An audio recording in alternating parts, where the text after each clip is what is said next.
Welcome back to another video. Today I was going to actually go out for a walk, but it's really rainy and horrible. It's a grim day, so I've decided I'm going to stay in and do one or two book reviews instead. So today I'm going to look at this book. It's a beautiful little gem. I'm really excited to be showing you this. Cozy Days, The Art of Iraville.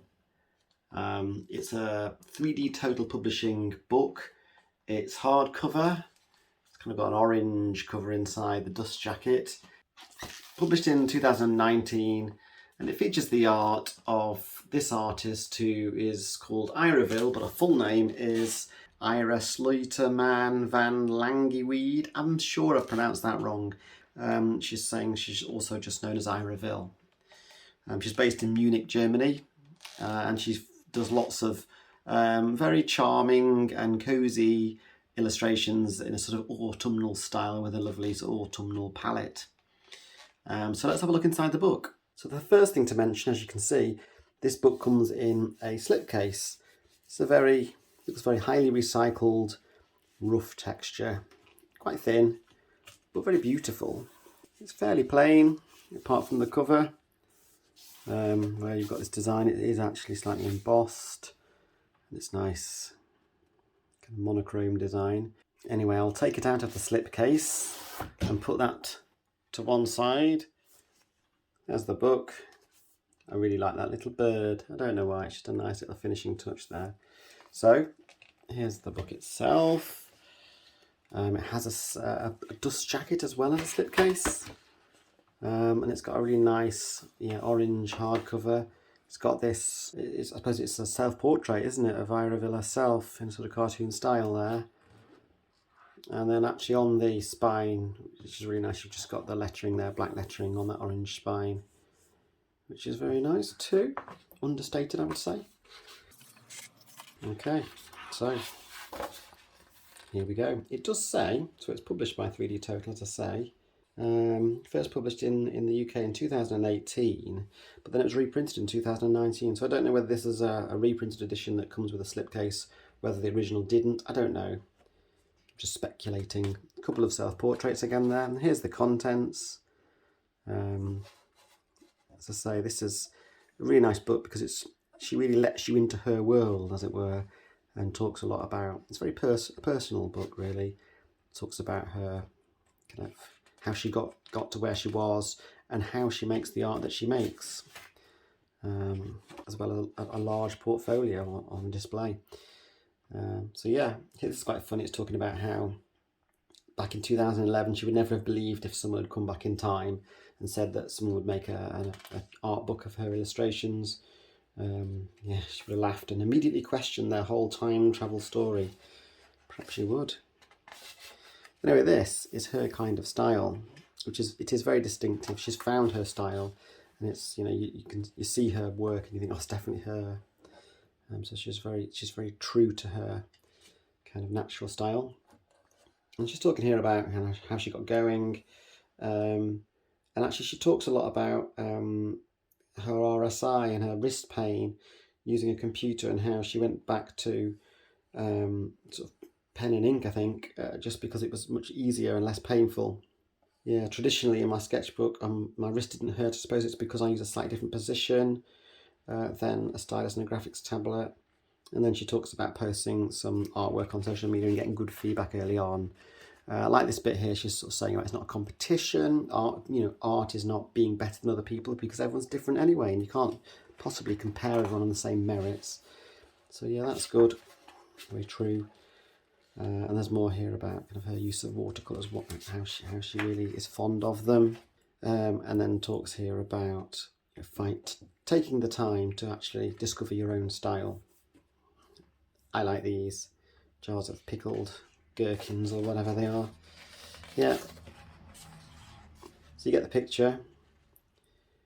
It's very important to visit new places, that's true, to see new things, new experiences, rather than just getting stuck on drawing the same kind of thing over and over again. I agree. Okay, this is a good bit. My workspace. Here she is working away with what looks like a syringe. I don't know how she's using that in conjunction with her watercolouring, but it's obviously helping.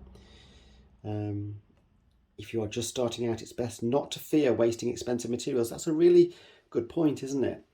you can worry about, oh, I've just bought this canvas and I've just messed it up. That kind of fear can almost paralyse you and stop you from experimenting and being true to yourself. So you've got to just kind of like go for it, I think. These are nice pictures. Nice brushes. Watercolors. Oh yeah. Maybe if you read all the text, she talks about how she's using these to make the art. Very good. People.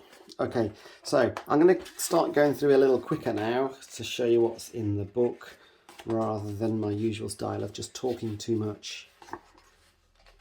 Lots of cool self-portraits here on display. You can see that very familiar palettes of pastel-y colours, but also some quite dark tones. It's all about people.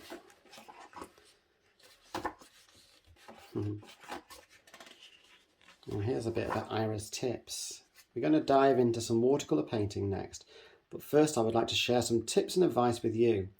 I'm going to read this more fully after I've finished this review, because I've actually always really wanted to do watercolours, but I am terrified of them. I'm rubbish with them. There's a lot of technique involved, isn't there, in succeeding with watercolours? I simply don't have it, never put the time in.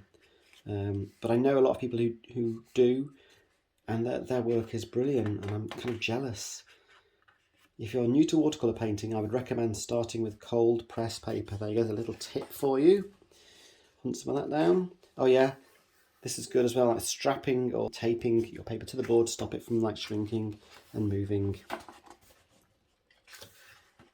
Look, here we see she's building up the layers of colour slowly.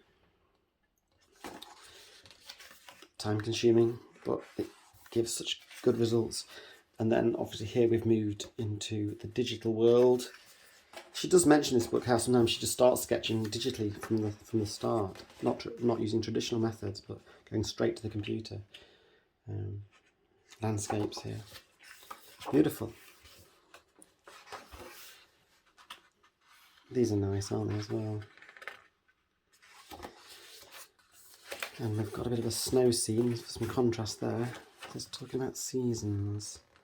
Yeah, spring, summer, autumn and winter. Very cute and very charming, I think, her style. What's this? She's got a gas mask, dust mask. Wow. She's talking about making your own watercolours. That sounds interesting. Something I would never have considered. She's cooking something up there. It looks fun and messy. So if you want to do your own watercolours, I guess there's a little bit of advice and a bit of a tutorial on it there. Oh, now we're on the quality chapter here, animals, and these are very cute. Some of these are like cute robin, these birds, cats. Everyone loves a cat, don't they? Except for people that love dogs and hate cats. But I love cats. These are cute as well. Really good like character study of a cartoon dog. This is a good one, good pose. So bind your own watercolour sketchbook. So it's very practical, this book, as you can see. You know, she's telling you how to do very specific, useful tasks in a step-by-step way. I mean, I've never done this before either, but that's amazing. She's sewing it now together and then clamping it and gluing the ends. That's very good. Oh, it looks amazing, doesn't it, that end product?